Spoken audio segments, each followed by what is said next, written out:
கூட அவர் வந்து பொது வெளியில் பேசணும், நடப்பு அரசியலில் பேசணும், அதை விட்டுட்டு சும்மா வந்து மேஜிக் பண்ணக்கூடாது.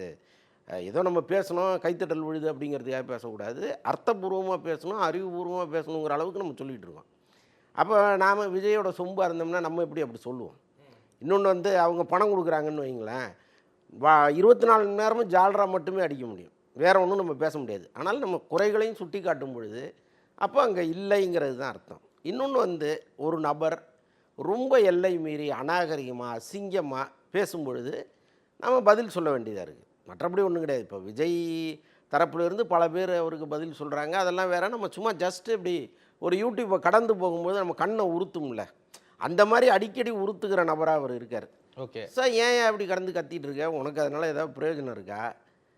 ஒன்று அந்த அரசியலை ஆக்கப்பூர்வமாக வைக்கணும். இப்போ நாகரிகமாக எவ்வளோ பேர் பேசுகிறாங்க. இப்போ விஜய்க்கு எதிராக பேசுகிறவர்கள் பல பத்திரிகையாளர்கள் ரொம்ப நாகரிகமாக பேசுகிறாங்க.